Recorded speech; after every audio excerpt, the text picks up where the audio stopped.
Buenos días. Ánimo. Ánimo.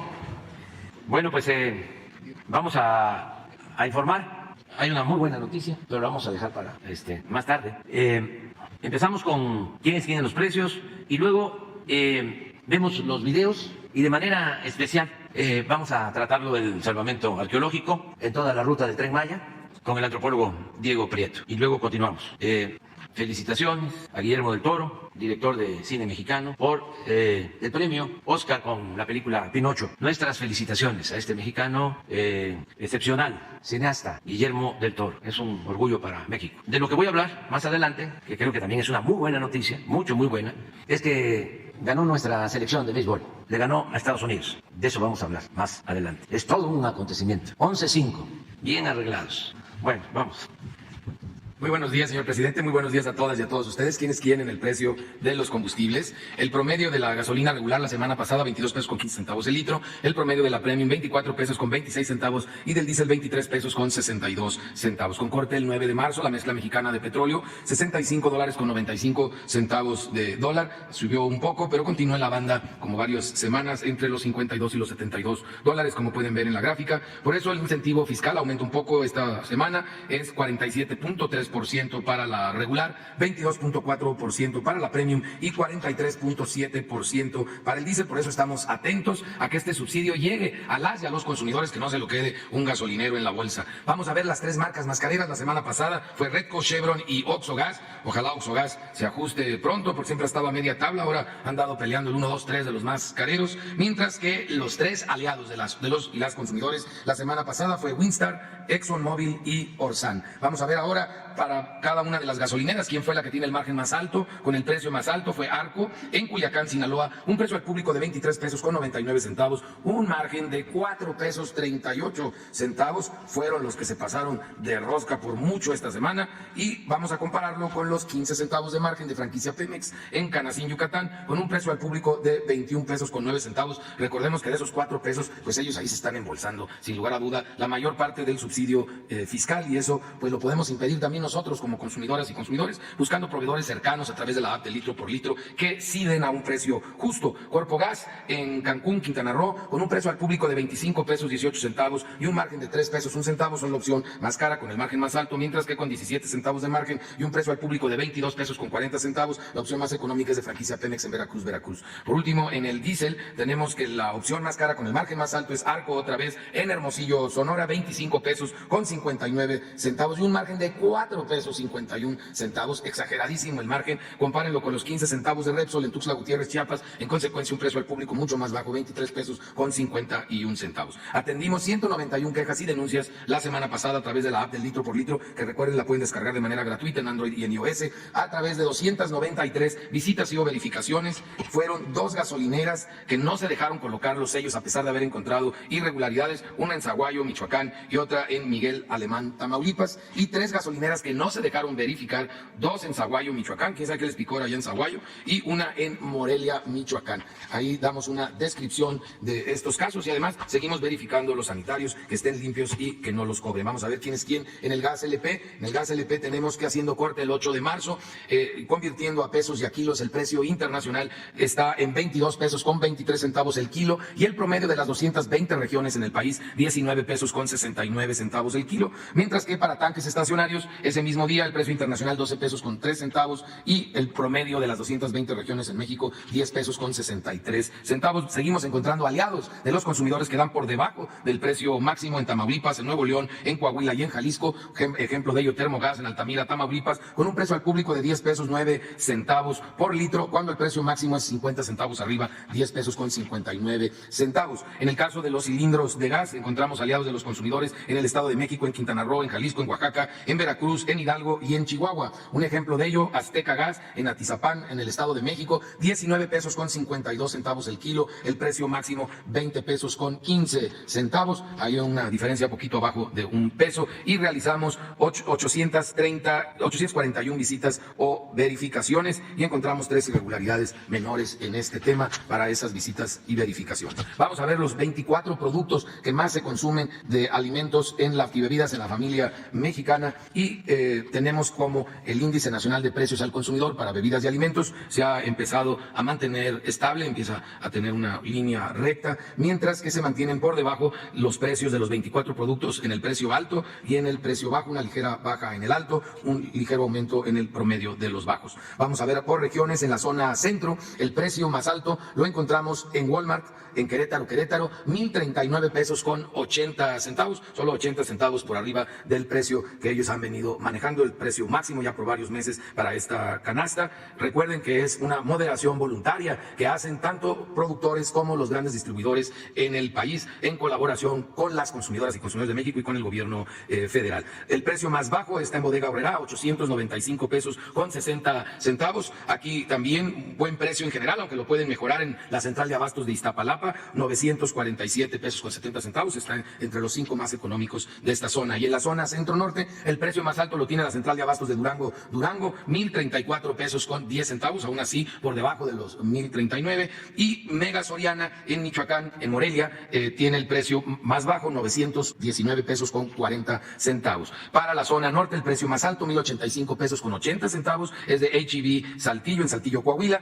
Y Bodega Aurrerá tiene el más bajo, también en Saltillo, Coahuila, ahí en ese mismo municipio hacemos la comparación, 909 pesos con 30 centavos. Por último, en la zona sur-sureste, la central de abastos de Mérida, el precio más alto, este sí está bastante alto, 1,138 pesos con 60 centavos, aún así por debajo de precios que llegamos a ver a finales del año pasado para esta misma zona y este mismo distribuidor. Y Soriana Hiper tiene el precio más bajo en Boca del Río, Veracruz, a 909 pesos con 60 centavos. Toca en esta ocasión referir el tema de remesas para que tengan un referente, las héroes y heroínas que desde Estados Unidos mandan mes con mes a mamá, a su esposa, esas remesas en promedio de $350 mensuales. Y tenemos como lo que se recibió en el mes de enero fue 77.32% por arriba del 2019, 68.12% por arriba del 2020, 34.3% por arriba del 2021 y 12.45% por arriba del año pasado, 4.406 millones de dólares. Ha continuado esta tendencia a la alza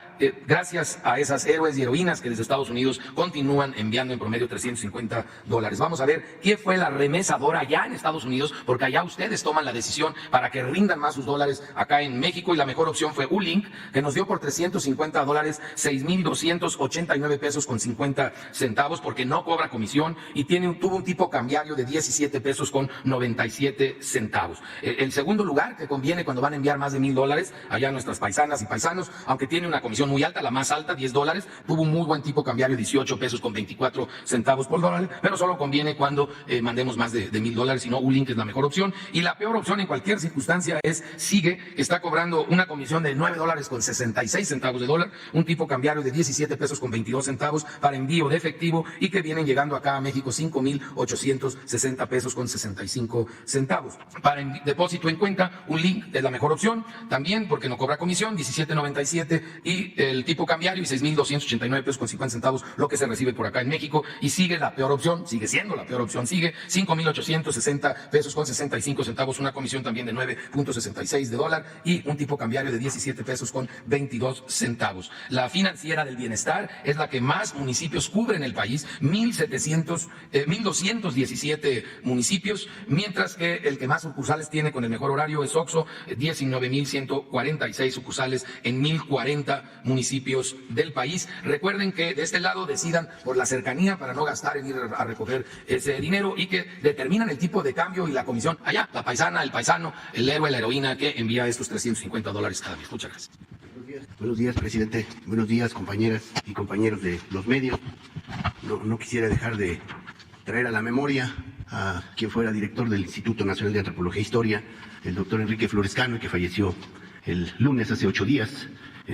Fue un gran historiador que abarcó prácticamente todo el devenir de las culturas, las civilizaciones que ocuparon nuestro territorio, y también se ocupó de temas muy importantes de la cultura mexicana, como la identidad, los mitos y el patrimonio cultural.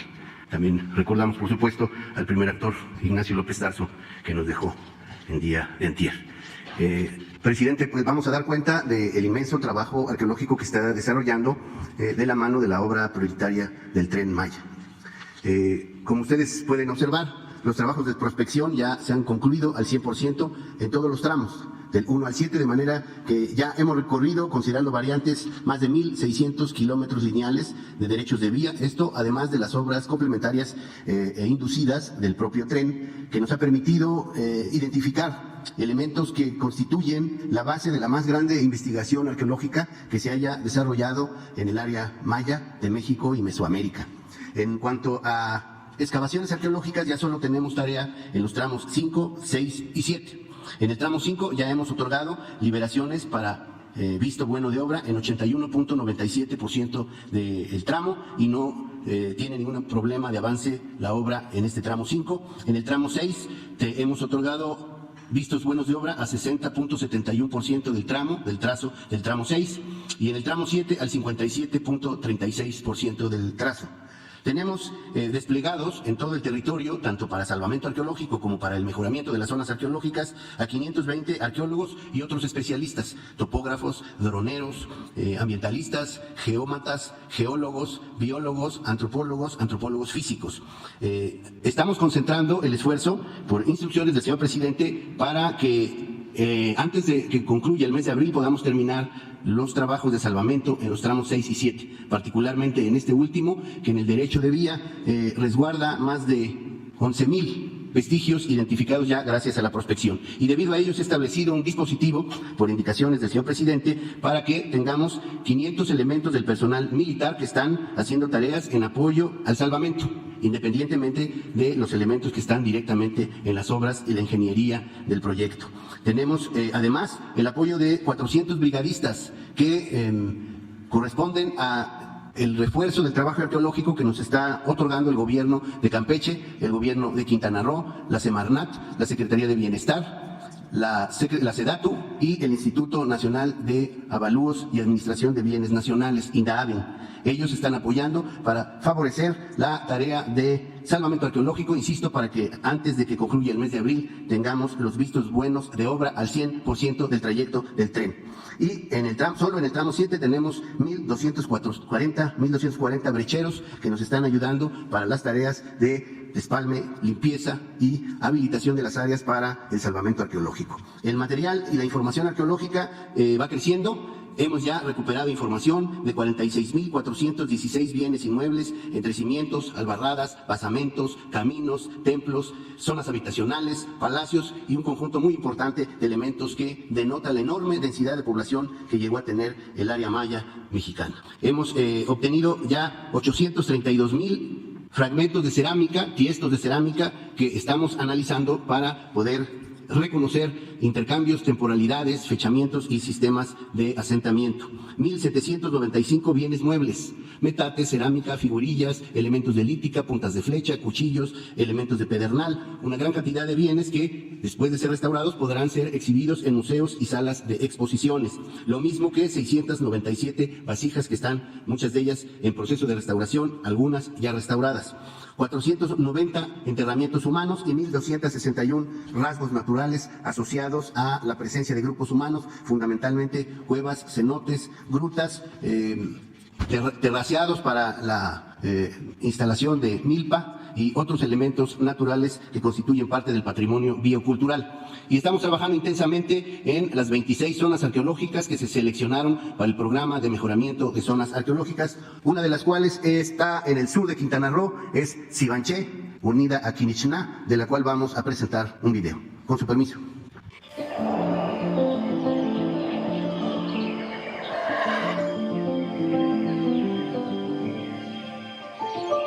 El proyecto Tren Maya, Ceba-Ambalam, busca favorecer el desarrollo equilibrado, sustentable y justo del sureste de México y la península de Yucatán, incluyendo regiones antes olvidadas para la inversión pública, como el centro y sur de Quintana Roo. Por ello, el programa de mejoramiento de zonas arqueológicas, Promesa, incluye acciones que ayudarán a proyectar en lo social, cultural y turístico varios sitios arqueológicos de primera importancia, entre ellos Sibanché, Quinichná. A diferencia de otras antiguas ciudades mayas, las del sur de Quintana Roo se mantuvieron alejadas de la investigación arqueológica y de la visita pública hasta hace muy poco tiempo, dada la escasa densidad de su población, lo agreste de su territorio y lo precario de su economía. Fue en los años 20 del siglo pasado que se dieron los primeros reportes de la existencia de Sibanché, que quiere decir escritura en madera, lugar que de inmediato cayó en el olvido. Fue hasta 1937 que por mandato del presidente Lázaro Cárdenas se organizó una expedición científica mexicana para compendiar la historia del territorio de Quintana Roo, quedando plenamente reconocida como región de valor cultural y herencia de los antiguos mayas. En 1987, el arqueólogo Enrique Nalda inició las exploraciones sistemáticas en el sitio, y en 1994 arrancaron los trabajos para favorecer su apertura al público visitante. Esta urbe, construida sobre una superficie de unos 60 kilómetros cuadrados, remonta su origen al siglo III antes de nuestra era, alcanzando su mayor esplendor en el periodo que los arqueólogos han denominado clásico, entre el siglo VI y el siglo IX de nuestra era. La ciudad está conformada por una serie de 4 grandes conjuntos interconectados por sagbés, o caminos blancos, que en su momento de auge fue gobernada por la dinastía Canul.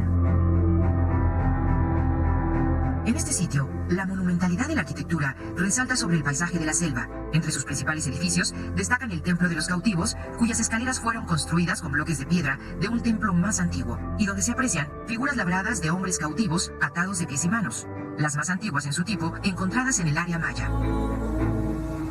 O el Templo del Búho, con el hallazgo de una cámara abovedada, con los restos de una mujer de alto rango que contenía una rica ofrenda, con la excepcional vasija que da nombre al edificio. Tenemos también el Templo de los Cormoranes, que en su interior contiene el hallazgo de un mural con pintura en estuco, que hace referencia a la dinastía Canul, justo en la antesala de un sistema de cámaras funerarias, una de las cuales incluye un ajuar mortuorio con ofrendas de jadeíta y un vaso con la imagen de un cormorán, ave pescadora fundamental en la mitología maya. Sivanché forma un solo conjunto urbano con la que se creía una ciudad independiente, Quinixná o Casa del Sol, que en realidad forma parte de la misma ciudad antigua con una acrópolis espectacular, desarrollada en 3 niveles, accesibles gracias a una escalinata que conduce a 2 templos contiguos.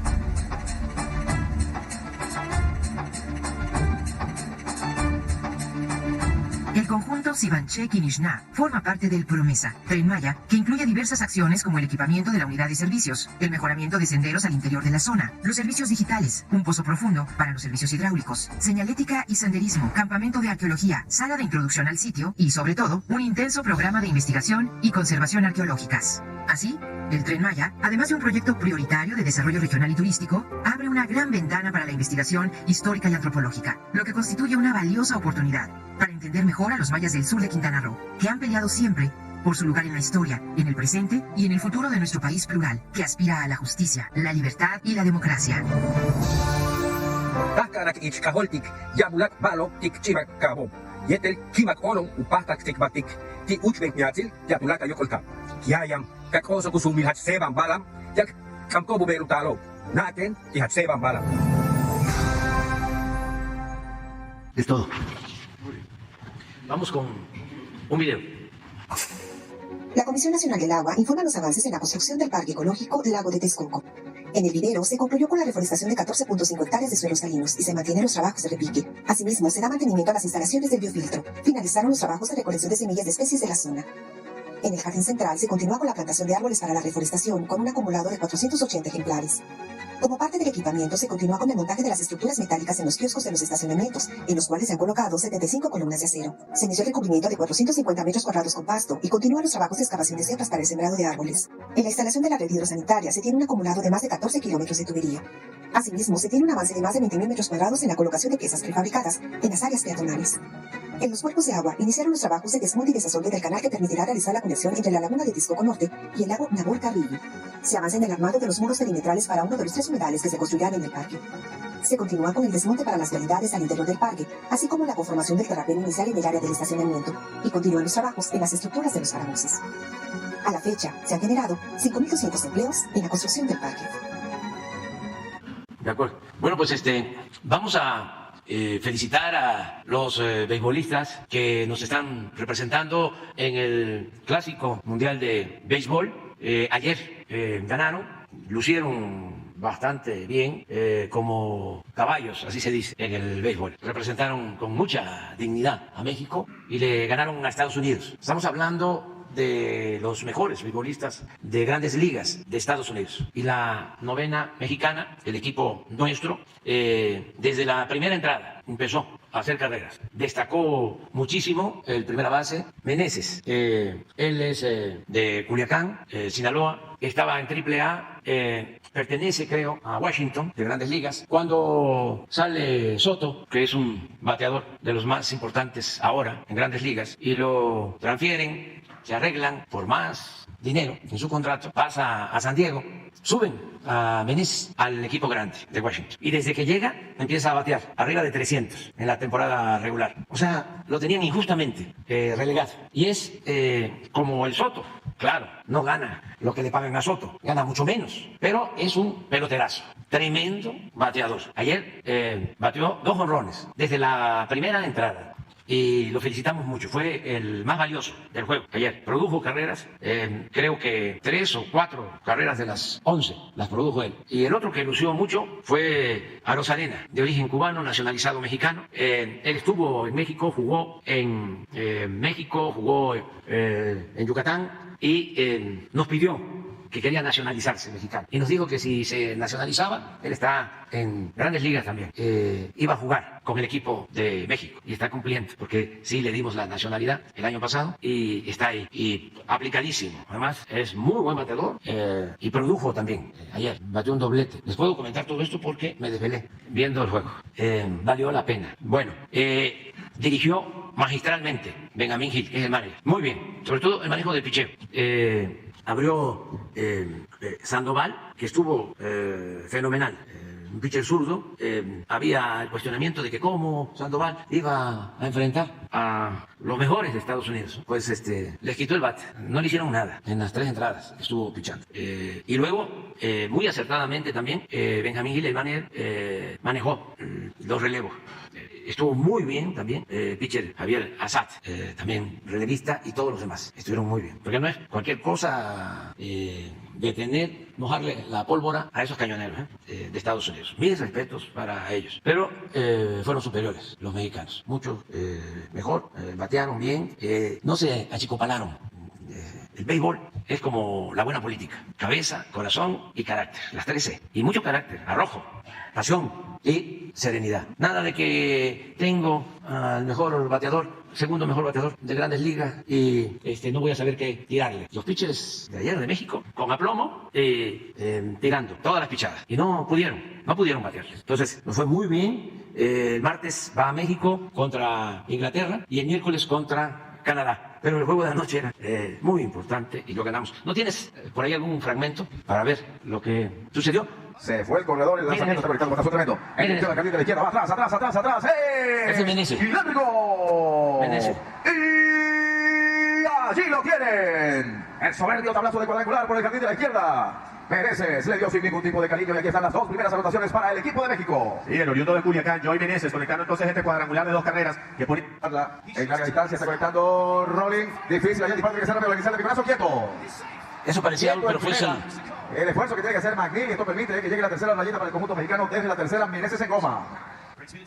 Es la primera fase del cuarto inning. Atención con este batazo. Pica y se va contra la barda. Responde a Arozarena. Thomas desde la segunda anota. La cuarta. 2-1. Conecta. Un tremendo batazo. En dirección al jardín de la izquierda. Atrás. ¡Es! 400 pies. Y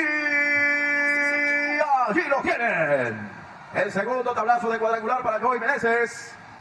La estrella de México para poner a su equipo en ventaja 7 carreras por 1. Meneses a los Estados Unidos no le tiene ningún tipo de calidad. Sí, cómo no.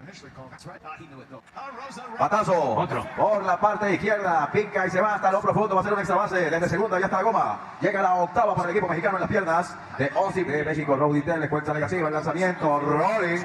Se va a la banda izquierda. 2 nuevas carreras van a venir aquí para el conjunto mexicano. Arozarena en primera instancia y después el corredor emergente que se había robado la almohadilla. Señores, llega 10 México. Fiesta.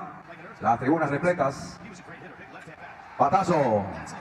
Hit hacia el jardín izquierdo. Cruza por tercera. Se viene Teles con el número 11. Y ahí está. Miren La carrera número 2. lo corpulento, él. Bateador Resignado, cuarto bate. Pero fajado. Corre de segunda Podemos tener una a situación home y se barre. Esa es la pasión. En las almohadillas. No. Se quedó toque en la tercera y doble. Doble impulsor de 2 para Tim Anderson. 11 carreras. Goldmir es el bateador de turno, primero South, prepara Reyes, el envío, le hace swing, levanta la bola y allá está Thomas capturando, out 27, la victoria contundente por parte de los mexicanos. Perdieron en el inicio y ganan por primera vez ante el gran rival de los Estados Unidos. Definitivamente los mexicanos. Bueno, pues felicidades. Y ahora sí vamos a preguntas y respuestas. Quedó pendiente Sheila. Gracias. Buenos días, presidente. Buenos días a todos. Shaila Rosagel, corresponsal del Grupo Gili, el Impasión de Sonora, la Crónica de Mexicali y Frontera de Tijuana. Presidente, preguntarle en primer lugar sobre la mega planta solar en Sonora, preguntarle si se cuenta en la CFE con presupuesto asignado para el tendido de las líneas de transmisión para llevar energía a Baja California y Estados Unidos, de cuánto será el monto para este tendido de líneas de transmisión y cuándo se destinará. También sobre la planta, preguntarle si va a haber inversión privada, nacional o extranjera en esta planta solar y cuándo quedaría ya funcionando en todas sus fases la planta para pues la producción de energía para Estados Unidos y para el mercado nacional e internacional. Sí, ya inauguramos la primera etapa, pero falta, en efecto, ampliar el parque solar, más celdas solares, y falta el tendido de las líneas de distribución para conectar el norte de Sonora y Baja California. Estamos en eso.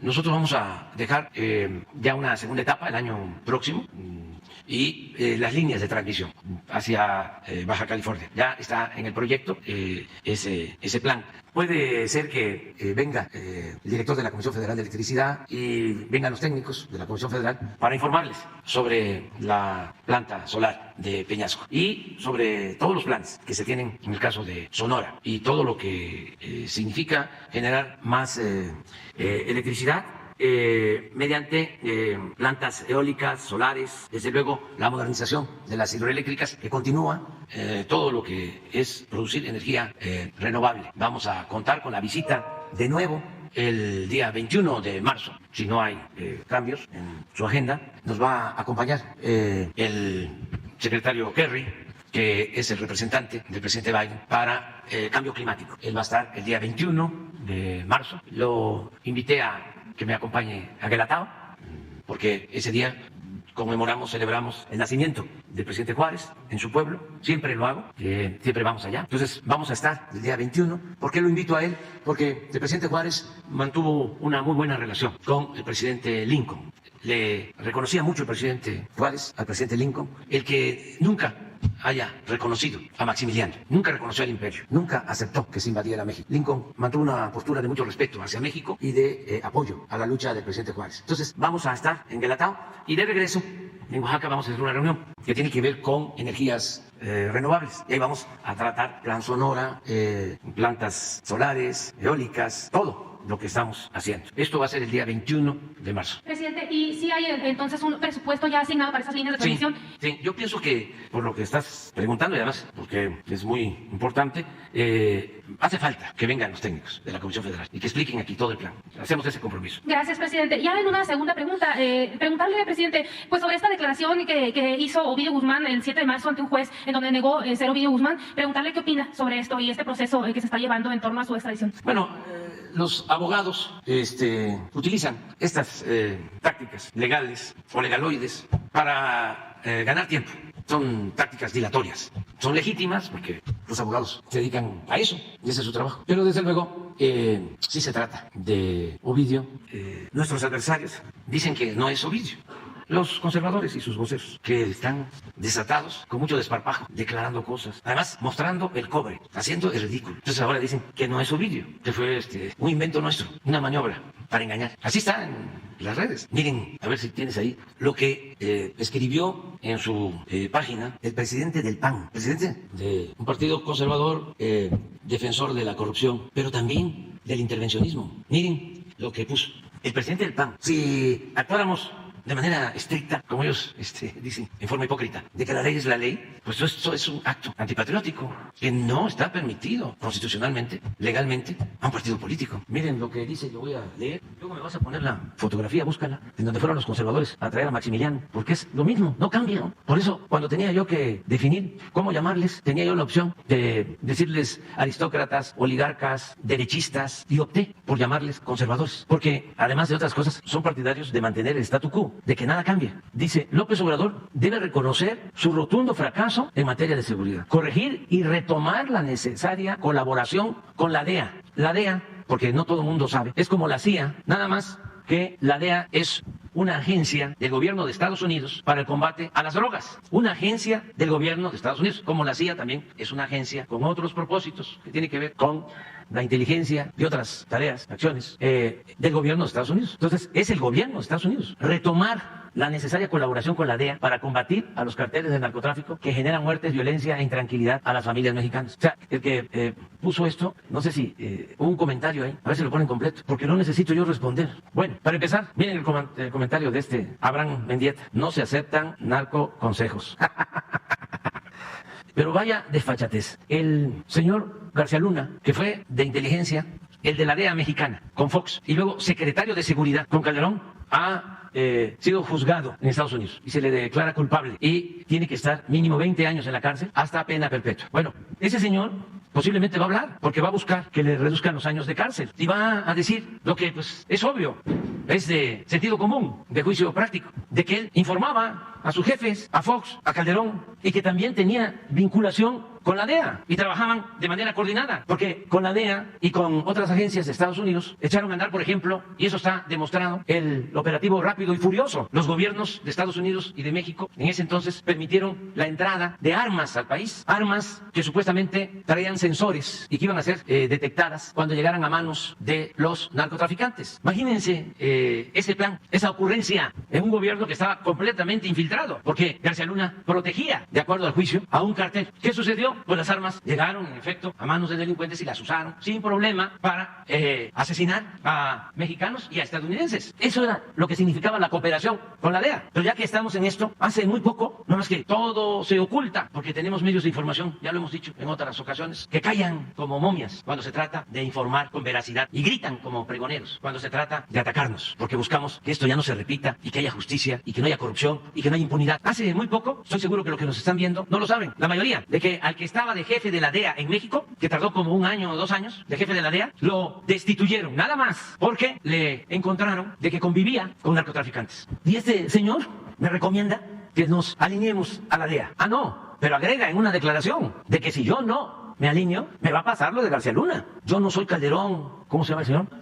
Marco Cortés. Más respeto, por favor. Entonces, esto, aquí está, mire. Está muy bueno el cartón. Claro que tenemos cooperación con el gobierno de Estados Unidos, pero con respeto a nuestra soberanía y a partir de la política que hemos definido en México para enfrentar el flagelo de la violencia. ¿Y en qué consiste esa política? Primero, en atender las causas. Primero, porque no basta con el uso de la fuerza, con las cárceles, con las leyes más severas. No se puede enfrentar la violencia con la violencia. No se puede enfrentar el mal con el mal. Estamos apoyando a la gente, de manera especial a los jóvenes, que tengan oportunidad de trabajo, que tengan oportunidad de estudio. Me da muchísimo gusto que se redujo considerablemente en los últimos años el abandono de la escuela, la deserción escolar en el nivel medio superior, en el nivel de preparatoria. Los jóvenes ya no abandonan la escuela, porque todos los estudiantes de nivel medio superior tienen su beca, 4.500.000. Y estamos entregando en total 11 millones de becas para estudiantes de familias pobres. Y ya son 2.500.000 jóvenes que están trabajando como aprendices. Y el que no estudia, el que no encuentra trabajo, se le contrata y se le forma y se le paga un salario mínimo. Pues eso es ir a las causas, atender las necesidades de la gente. Y lo otro, que valoremos la importancia de mantener la unidad familiar, nuestras tradiciones, nuestras costumbres, nuestras culturas, porque eso es lo que nos salva ante las calamidades de todo tipo, nuestra fortaleza cultural, las profundas raíces de nuestro México. Lo que viene del México profundo, lo que siempre he dicho, he sostenido. La familia mexicana es la principal institución de seguridad social que tenemos en el país y tenemos que cuidar que no se desintegre y atender a los jóvenes y mantenerlos juntos. Yo respeto mucho las costumbres en otros países, en el caso de Estados Unidos, son otras las formas de relacionarse familiarmente. Allá los jóvenes, desde que empieza la adolescencia, ya se van de la casa. Acá no. Y yo creo que eso nos ha ayudado mucho a mantener la unidad familiar. En Estados Unidos, que tienen un problema serio por el consumo de fentanilo, creo que no solo es evitar que llegue el fentanilo, sino atender las causas. ¿Por qué los jóvenes optan por las drogas? ¿Qué? ¿No es por desatención, por soledad, por falta de comprensión, por falta de opciones, de alternativas para ser felices sin las drogas? ¿Qué está pasando ahí? Ahora que vino una comisión del gobierno de Estados Unidos, yo les comentaba, ¿por qué no se otorga una beca a las familias en Estados Unidos que tienen hijos, para que en vez de que se vayan los hijos a los 18 años, desde luego de manera voluntaria, si quieren quedarse con sus familias y hay acuerdo, que el gobierno le apoye a esa familia para que el joven salga de la casa a los 21 años, que estén más en familia? Y lo otro que estamos recomendando es que haya información, que no la hay. en Estados Unidos, en los medios, que son muy buenos para el amarillismo, pero que no contribuyen a orientar, a concientizar a jóvenes, a las familias, por ejemplo, del daño del fentanilo. ¿Que en las televisiones de Estados Unidos aparece de que el consumo del fentanilo causa la muerte en 6 meses? No, aparece como noticia, pero no hay una campaña de orientación, ni en la radio, ni en los periódicos. ¿Se dice qué contienen las drogas químicas? ¿Se habla de eso? No, lo que hay son series para hacer apología de los grupos dedicados a la delincuencia. Entonces, todo esto es lo que nosotros estamos llevando a cabo y nos está dando resultados, muy contrario de lo que piensa el señor dirigente del PAN. Nos ha costado, porque, a ver si no pones de favor la información sobre homicidios, nos ha costado mucho porque no se atendían las causas, llevaban años sin atender las causas. Bueno, había un narcoestado, pues ya, ¿para qué? Hablamos de otras cosas. Y si acaso hacían algo, siempre era pensando en atender efectos, en medidas coercitivas, como si eso resolviera el problema. También yo sostuve cuando tuvimos la reunión sobre el fentanilo y otros temas hace poco con una comisión que vino de parte del presidente Laya, de que bueno, a ver, no llega el fentanilo, se bloquea por completo la frontera, que conste de que el fentanilo no se produce en México, viene de Asia, entra una parte por los puertos del Pacífico y estábamos ahí evitando su entrada ilegal, porque se utiliza también como medicamento para quitar el dolor, pero desde luego entra con propósitos de narcotráfico. Bueno, también entra por otros lados, a Estados Unidos, no solo por México. Bueno, pero aceptando o pensando que se va a evitar la entrada, que no pueden, como lo han hecho ya en Estados Unidos, producir otra pastilla con los mismos defectos dañinos. ¿Que no hablábamos que hay una serie en donde un laboratorio estaba en quiebra e inventaron una pastilla para quitar el dolor, que en efecto quitaba el dolor, pero era adictiva, o es, porque creo que todavía hasta la usan, pero además con aprobación de la Agencia de Salud de Estados Unidos. Y ese laboratorio que estaba quebrado obtiene miles de millones de dólares, sí, nada más que causa la muerte a miles de ciudadanos estadounidenses. Ahí está un juicio, lo están multando al laboratorio con 35,000 millones de dólares, nada más que se calcula que ganó con la distribución de esta droga alrededor de 500,000 millones de dólares. Legal, permitido. Llegó al extremo de que asaltaban las farmacias solo para robarse esta pastilla, por el grado de adicción que produce, los niveles tan elevados de adicción. Bueno, todo esto es lo que nos recomienda el dirigente del PAN, aunque se enojen, aunque todos los medios de información, López Dóriga, Ciro Gómez Leiva, Lore de Mola, etcétera, etcétera, etcétera, etcétera. Ah, la revista Siempre. ¿Por qué no pones qué diría Pepe Pajés de la portada del Siempre? La última.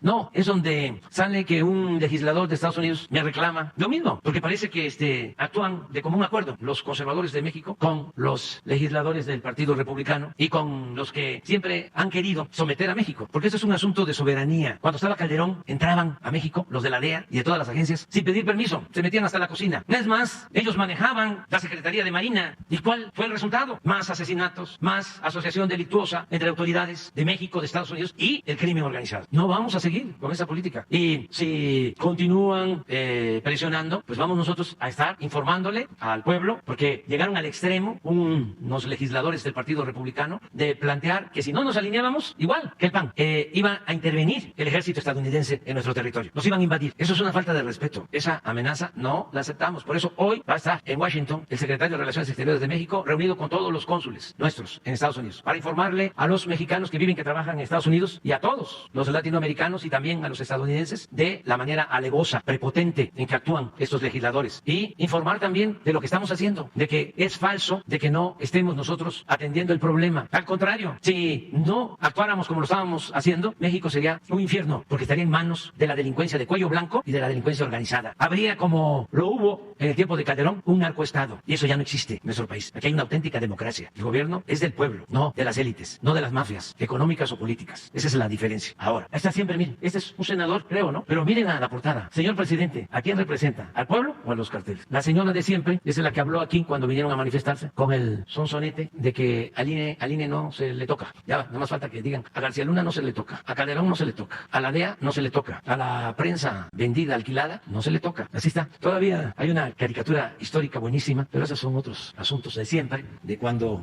Díaz Ordaz abrió la campaña en contra de mi paisano, Carlos Madrazo, el grande, al que se dice que lo asesinaron con un bombazo a un avión. Murieron mucha gente inocente. Y el Pelón Osuna, tenista, pero ese es otro tema que un día vamos a tratar aquí. Bueno, pues, Sheila, ¿ya? Bueno, mira, tenemos un invitado, ¿cómo es que decimos nosotros aquí? No, con todo respeto. Tenemos a Octavio Valdés, de Univisión Los Ángeles. Le damos oportunidad. Gracias, señor presidente. Octavio Valdés, de Univisión 34 Los Ángeles.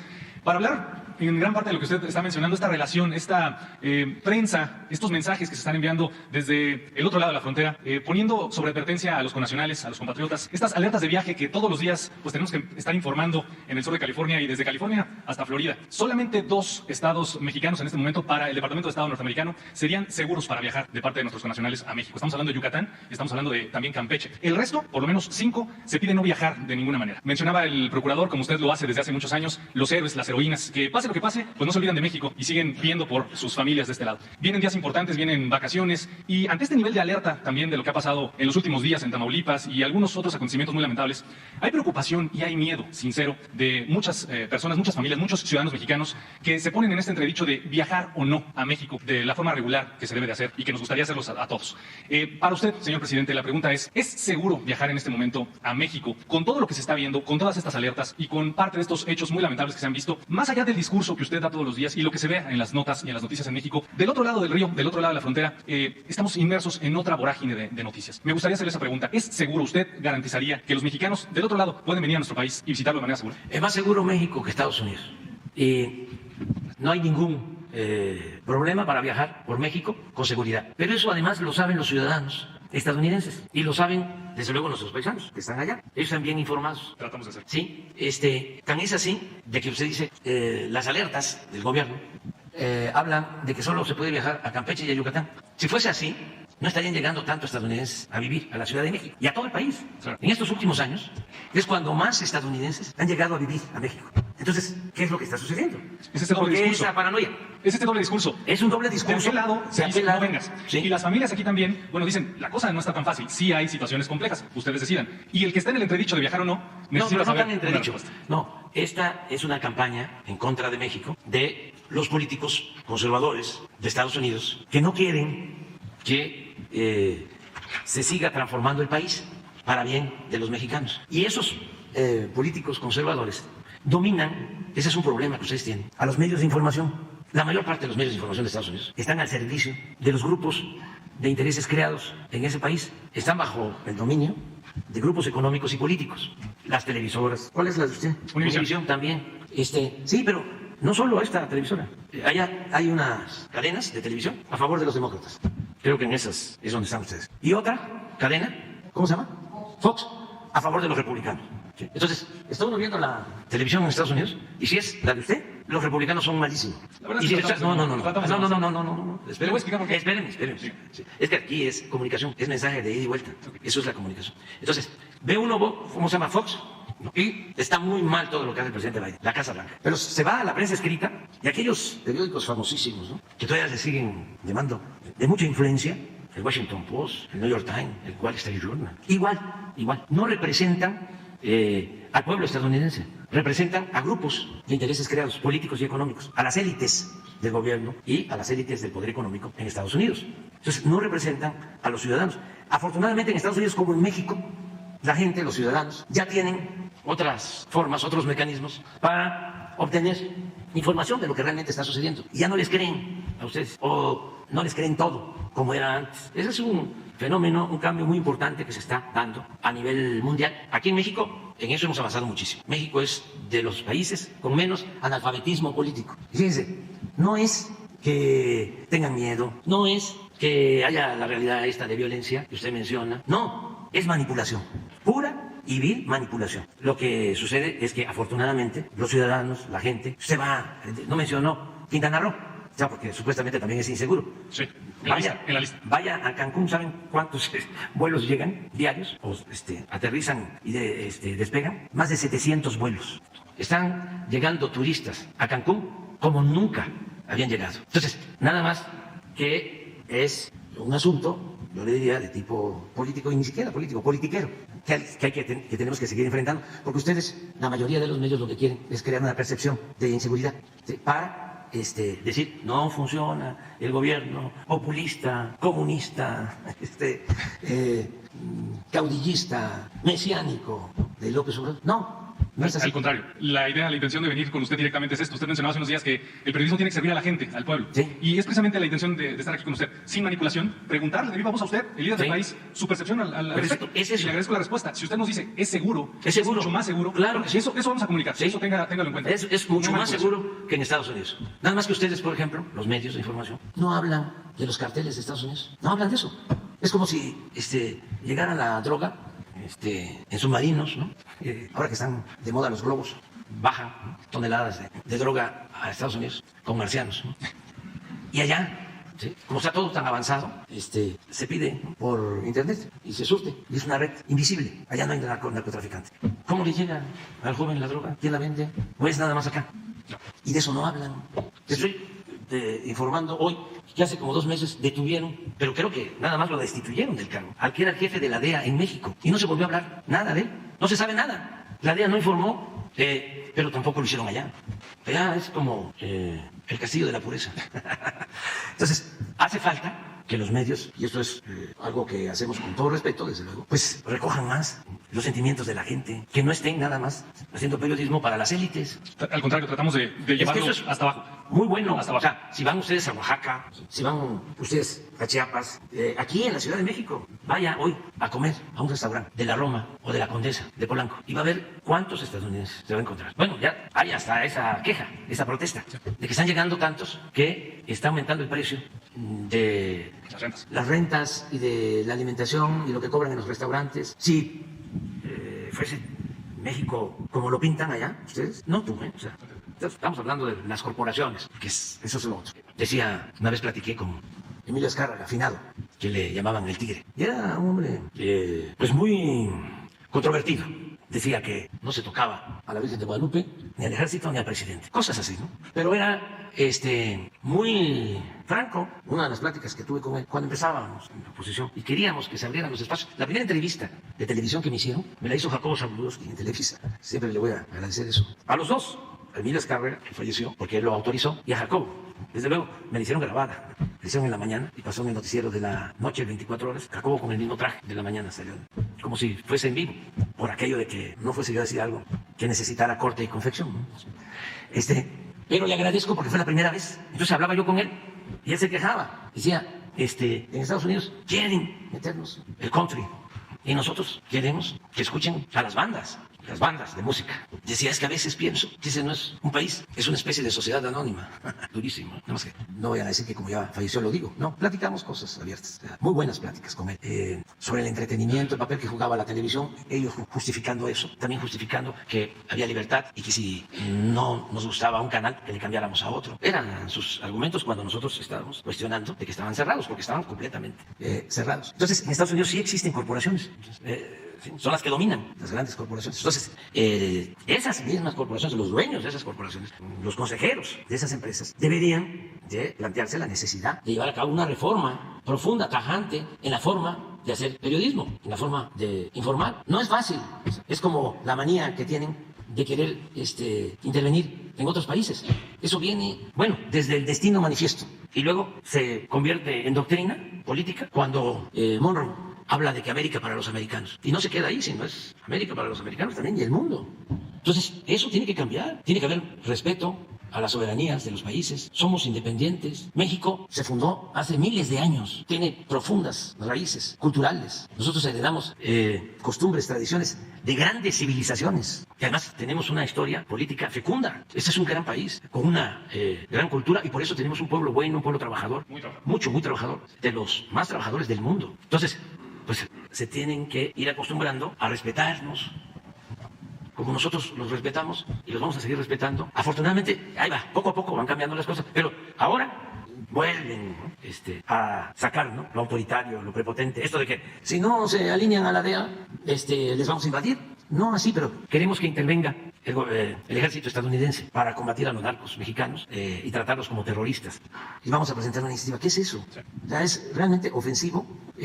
No es el pensamiento del presidente Biden. Me envió una carta en donde me reafirma lo que siempre sostiene, su respeto hacia el pueblo de México, su respeto a nuestra soberanía, y textualmente de que el trato que tenemos se tiene que seguir dando en un pie de igualdad. Así. Y yo le agradezco mucho que mantenga esa postura. Y ahora vienen diputados y senadores vienen el día 19. Bueno, hoy tengo una reunión con legisladores estadounidenses para lo del tratado y el 19 vienen para ir a el Istmo y Veracruz para mostrarles los proyectos que se están desarrollando en el sureste del país. Y decía yo que el 21 viene el señor Kerry y es buena la relación en general, pero de repente salen cosas, ¿no? Y pues tenemos que mantener nuestra relación. Es muy importante la cooperación con Estados Unidos, pero sin subordinación. Si se tratara, por ejemplo, de decir, a ver, que la DEA nos diga lo que tenemos que hacer en México. ¿Cómo? Pero no solo es, desde luego que es lo fundamental, es una intromisión a la vida interna del país. O sea, es permitir que pisoteen nuestra soberanía. Pero no solo es eso. ¿Cómo confiar en la DEA? Lo han hecho muy bien. ¿Cómo no se dieron cuenta de lo de García Luna? Tanto tiempo. Ellos nos deben una explicación.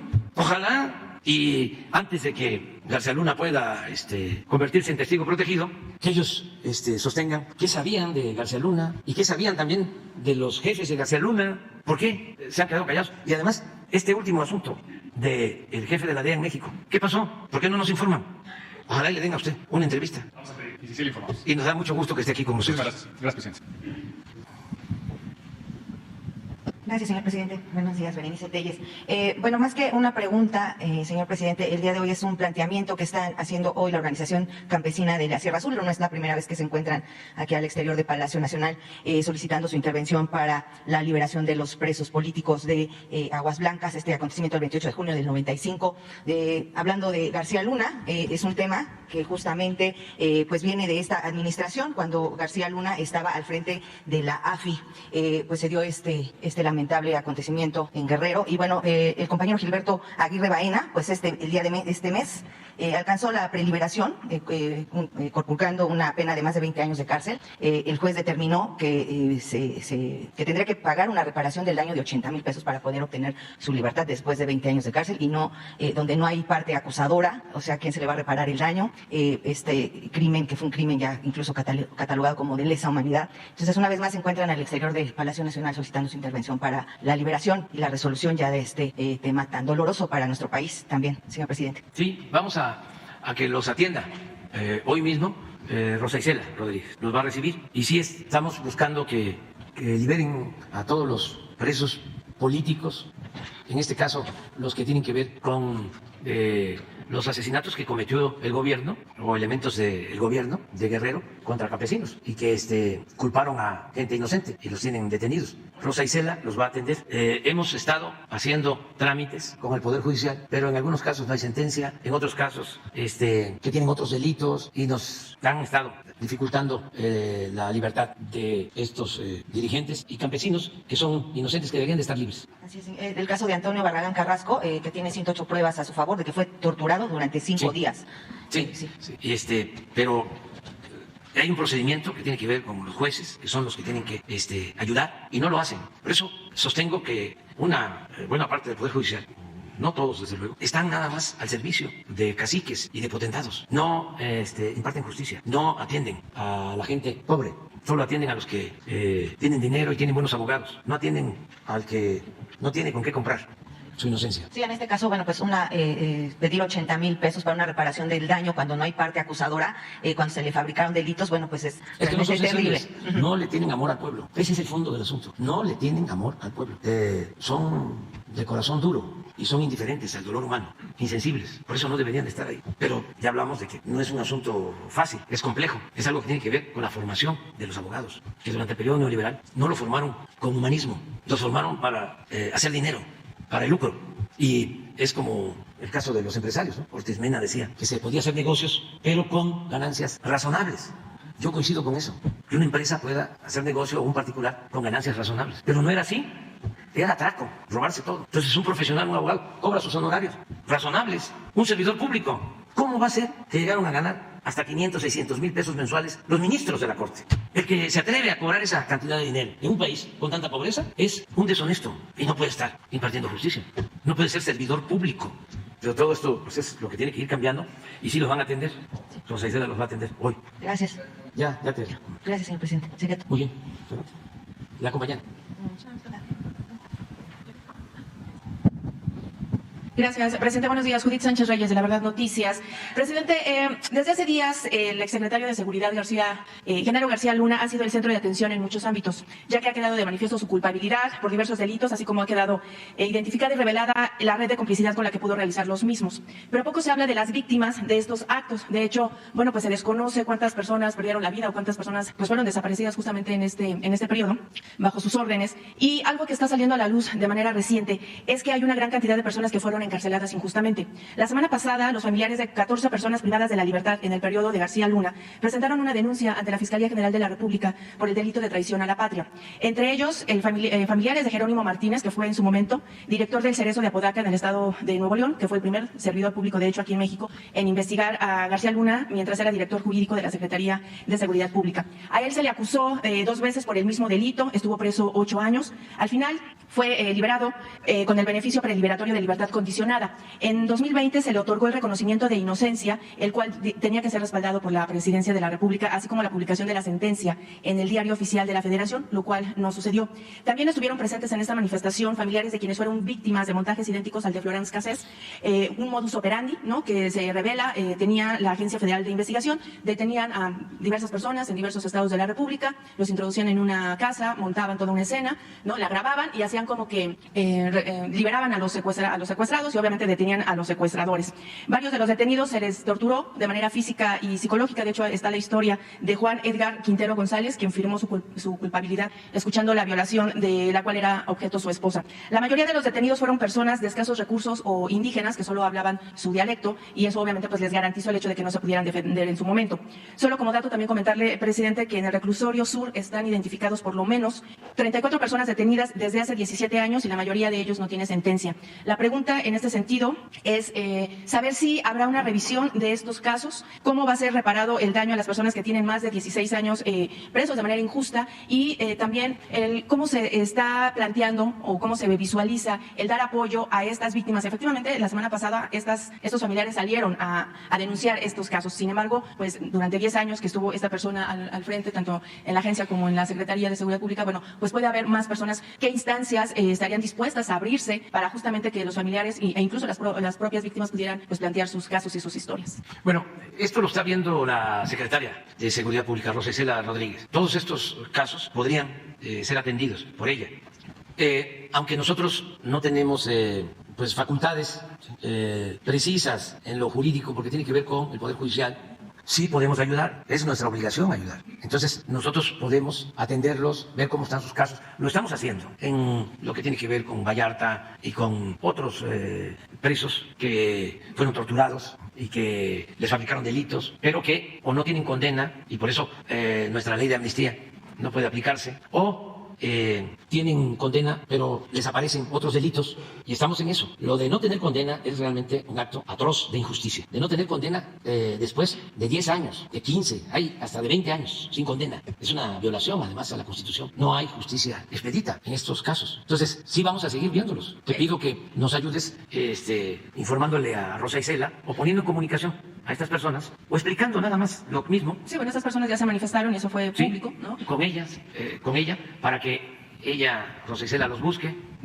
y hable con ellos. Y en cuanto a la reparación del daño, presidente. Es que eso es un proceso, también se hace cuando se demuestra pues de que se dañó a una persona. El Estado tiene que hacerse cargo, se tiene que hacer responsable. Es un procedimiento también que se tiene que iniciar. Bien, presidente. En otro tema, en la marcha del pasado 8 de marzo, varias fueron las exigencias de miles de mujeres que participaron. Entre ellas, pues mayor seguridad para no ser víctima de abuso, acoso o feminicidio. Pero sobre todo que no haya impunidad ni corrupción justamente en estas investigaciones, pues muchos de estos casos se han convertido en cifras y expedientes en escritorios. Pero llamó mucho la atención la presencia de un movimiento denominado Ola Azul, cuyas integrantes exigen que los casos de violación en los que están involucrados futbolistas que ya están denunciados, bueno, sean atendidos de manera urgente. Es el caso, por ejemplo, de Palermo Ortiz, del equipo de la Universidad Nacional Autónoma de México, Abraham González, del Club Leones Negros de Guadalajara, a quien incluso ya se le giró una orden de aprehensión hace unos días y se le está gestionando una ficha roja en la Interpol por el delito de violación en una fiesta en 2021. Más allá de que los clubes de fútbol, las universidades a las que pertenecen estos jugadores han hecho mutis en ese sentido, a nivel general quisiera yo preguntarle, presidente, ¿qué se está haciendo desde el gobierno federal para erradicar la impunidad y la corrupción en las investigaciones investigaciones de estos casos, pues en los que tiene que ver justamente con las agresiones con mujeres de cualquier tipo, pues los presuntos agresores están identificados y ha podido más el poder político, económico e incluso mediático para reducirlos a cifras y estadísticas.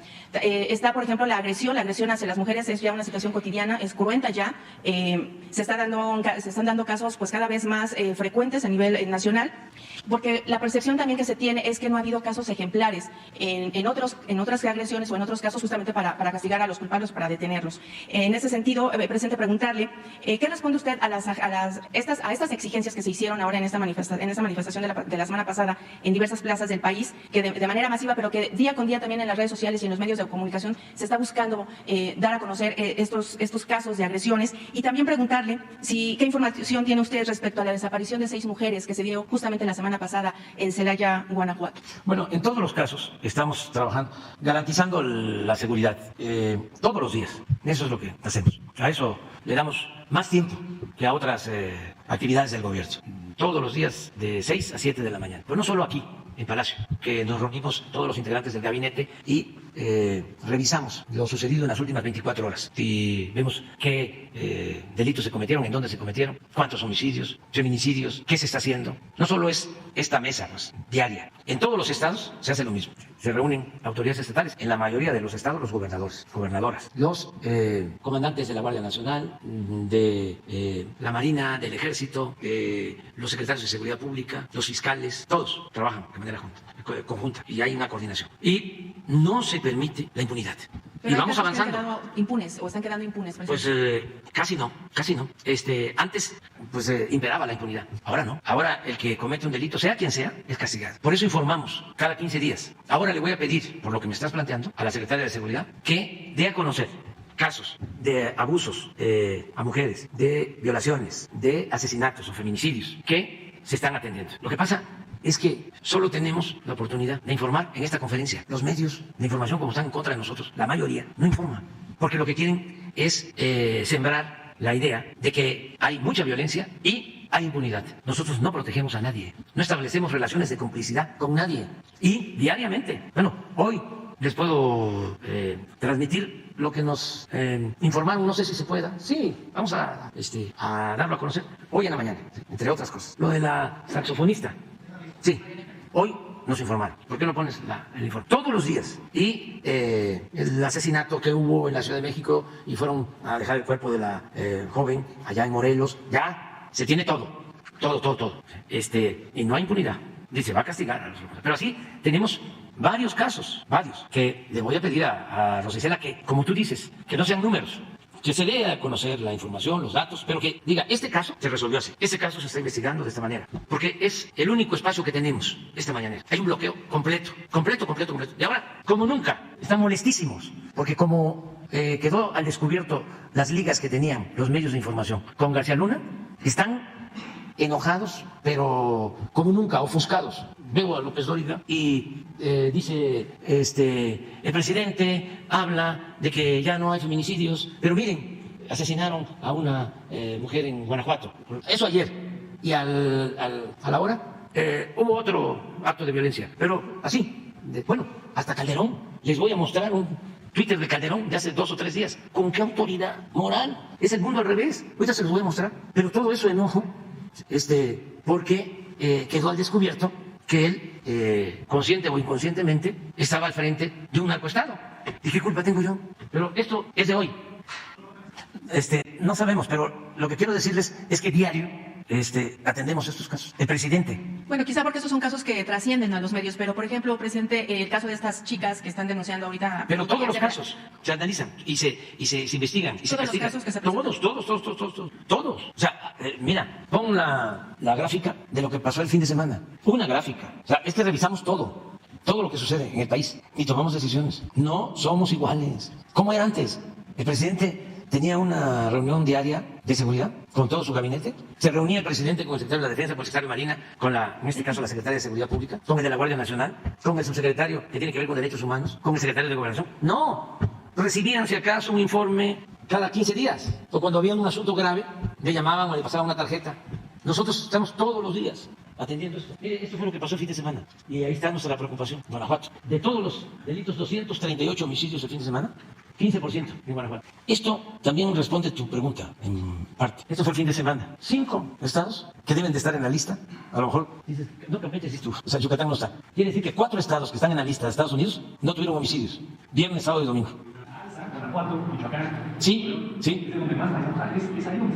Sí, pero de todas maneras, ahí estamos trabajando todos los días y debe tomarse en cuenta, a ver, ¿por qué no pones la gráfica de cuántos de estos homicidios son por crimen organizado y cuántos tienen que ver con otro tipo de fallecimientos? 60. Es asuntos de pleitos de plaza. ¿Por qué Guanajuato más? ¿Qué es lo que nos preocupa? Que es por lo que hablo de atender las causas, sobre todo el consumo de fentanilo. Acá es cristal, pero pongo Guanajuato. ¿Cómo es posible que un estado industrializado, donde hay empleos, se tenga? No, la del fin de semana. Tantos homicidios. Tiene que ver con el consumo interno. Nosotros tenemos 2 prioridades fundamentales. Una, reducir el número de homicidios. Y lo estamos logrando. No es fácil, ¿eh? Ahorita vas a ver cómo vamos en eso. Pero lo de Guanajuato tiene que ver con consumo interno. Fíjate, vamos a buscar Sinaloa. Fin de semana, 7. A 36. Vamos a buscar Tamaulipas. ¿Qué hace la diferencia? El consumo.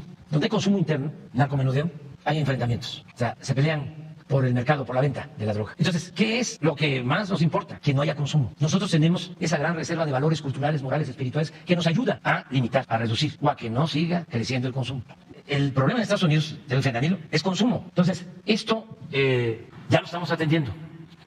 Antes de que terminen las clases, este ciclo escolar, va un folleto especial a todas las escuelas. Y le estamos pidiendo a los maestros que se han portado muy bien, maestras, maestros, directores de las escuelas.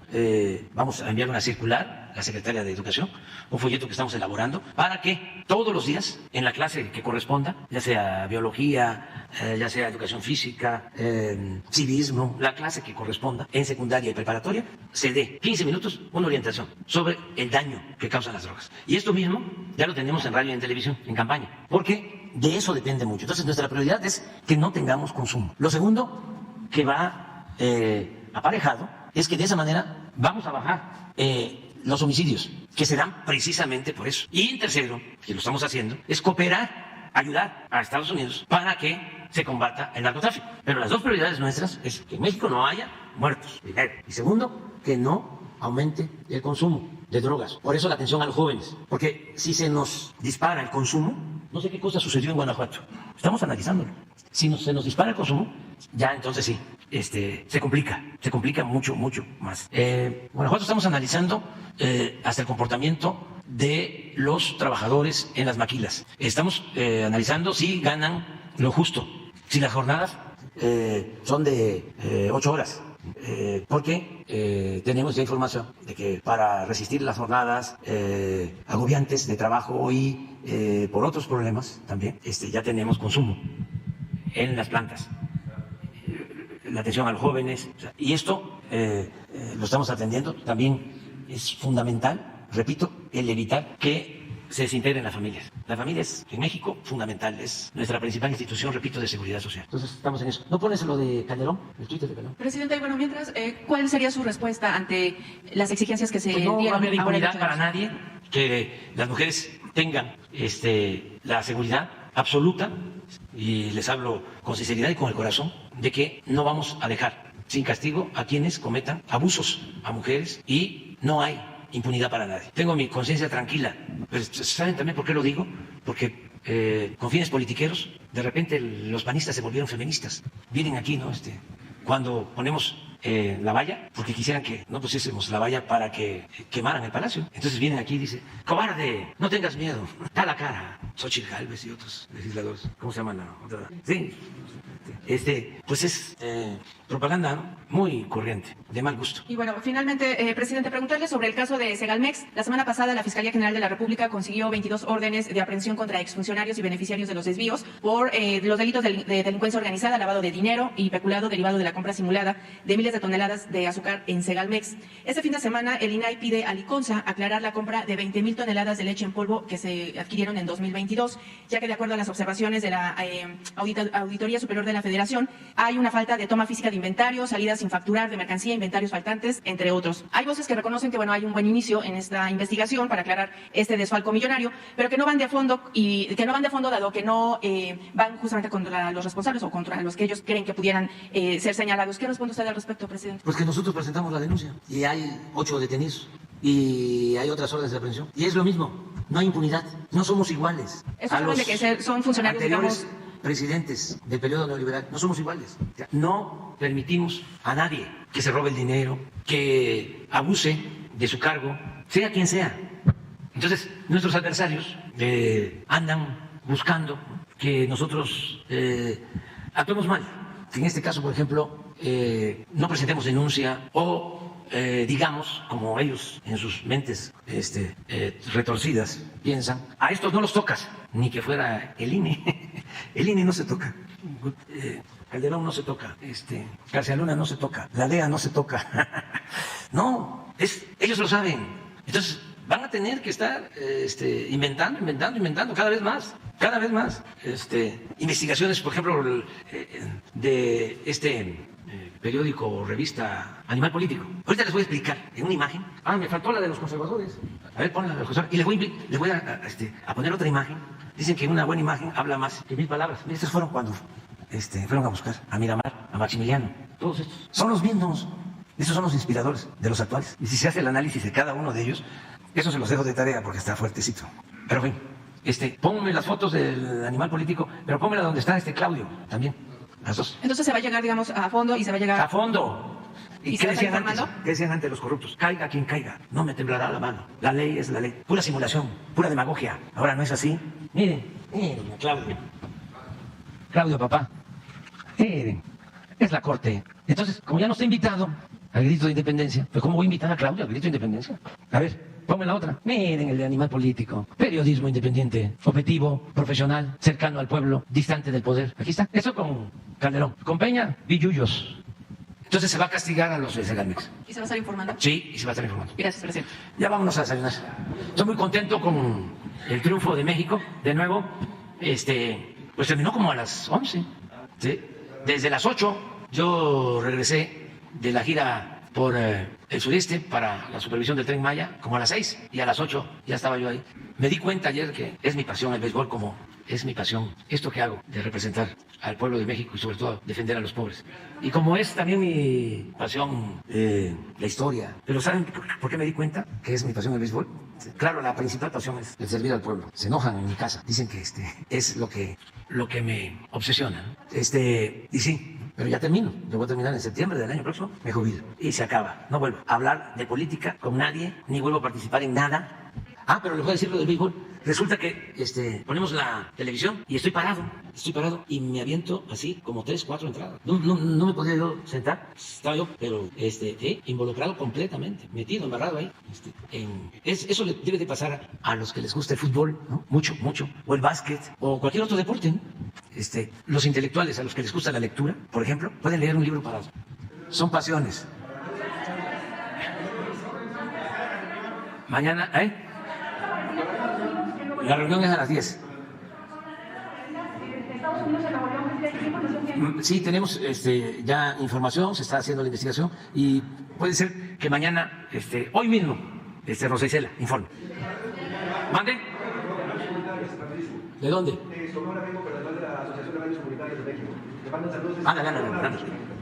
Radios comunitarias.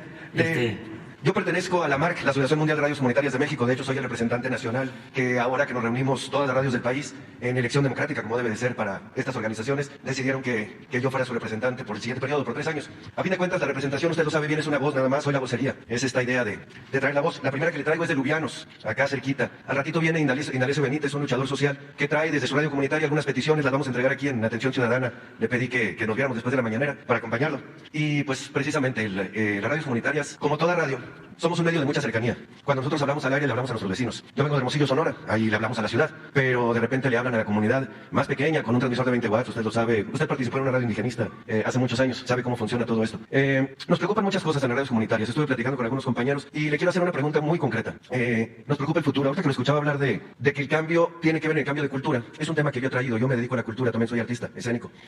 Usted dijo que iba a combatir las causas para poder acabar con el peor mal que tiene nuestro país, que es la violencia. Hay que apoyar el deporte, lo está haciendo bien. Hay que apoyar la cultura, porque los cambios culturales tardan 6, 8, 10 años en realizarse. Cuando estaba en campaña por la Ciudad de México, ya hablaban las gentes cercanas a usted en el proyecto de cultura que había que meterle por lo menos el 1% del presupuesto del gobierno al sector cultura. No el 1% del presupuesto, el 1% del PIB, es lo que recomienda la ONU.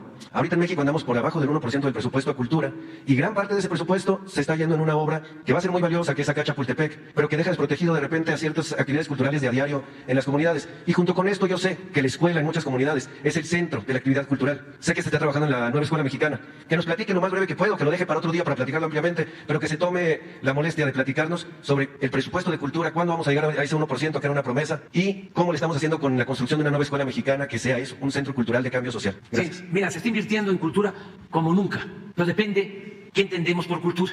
Si nos quedamos nada más en lo que es la promoción cultural, puede ser que ahí nos falte, pero si entendemos que la cultura es preservar nuestro patrimonio, nuestras tradiciones, nuestras costumbres, nuestro legado, que se manifiesta en las zonas arqueológicas, vestigios milenarios, pues aquí está el director del Instituto Nacional de Antropología e Historia, que puede hablar, no ahora, ¿no? Bueno, todo el tiempo habla de eso, de cuánto se está destinando para recuperar nuestro pasado glorioso. A ver, te hago una pregunta. ¿Cuántos arqueólogos tenemos contratados solo en el rescate cultural, artístico de la región maya, de la nación maya? Todos, sí. Bases y 300. Pero ¿cuántos tenemos, por ejemplo, trabajando solo en el tramo de Xpujil a Calakmul hoy? En ese tramo 140. Bueno, pero voy más todavía, porque es muy buena tu pregunta. Más a fondo. Fernando Benítez decía que nos preocupábamos por el indígena muerto y manteníamos en el olvido, en la marginación, al indígena vivo. O sea, vamos a Teotihuacán, a Palenque, a Chichén, ahora a Calakmul, y es arte, es algo espléndido, ¿no? Sí, ¿y qué pasa con las comunidades que son herederas de esas culturas? Marginadas, sin atención, en la pobreza. Pues ahora esa población es la mejor atendida, y eso es cultura, porque son los que más están recibiendo de presupuesto para los programas de bienestar. Hay 3 estados que son los que más presupuesto reciben para el bienestar: Chiapas, Oaxaca y Guerrero, los más pobres y con mayor población indígena. Entonces, sí, estamos ayudando mucho, falta más. En el caso de las radios comunitarias, a mí me gustaría que platiques con Jesús, porque sí podemos ayudar. Es prioritario ayudar a las radios comunitarias, a que tengan mejor equipo, a que tengan sus permisos, ayudarles. Podemos hacerlo, porque eso es una información pues más cercana a la gente, es lo que a la gente le interesa más. Las radios comunitarias son las que están, en la mayoría de los casos, en las comunidades más apartadas. Muchas son bilingües. Y sí, en efecto, yo creé una radio indígena chontal, XENAC, La Voz de los Chontales. La creé en 1979 en lengua maya chontal. Y se escuchaba en todas las comunidades. Y es fortalecer valores, es reforzar la identidad cultural de los pueblos, es contrarrestar la campaña racista, el supuesto de que de Europa nos trajeron la civilización y de que debemos de civilizarnos, entre comillas, no hablando ya la lengua indígena, haciendo a un lado las costumbres, las tradiciones, la organización social comunitaria. No, eso es lo que tenemos que fortalecer, y eso solo con la radio y con la labor que hacen muchos sociólogos, antropólogos, historiadores, trabajadoras sociales que todavía están en las comunidades, en los pueblos. Entonces sí vamos a ayudar con Jesús para ver qué hacemos antes de que termine el mandato. Muy bien, adiós. ¿Vale? Se ha ayudado, pero más. Sí, porque es importantísimo. Teocelo. ¿En dónde? Sí, por ejemplo. ¿Sí? Ustedes allá, en Hermosillo, ¿sí? Muchas en Oaxaca, en Chiapas, Michoacán, ¿sí? Son muy importantes. Bueno, ahora sí, nos vemos.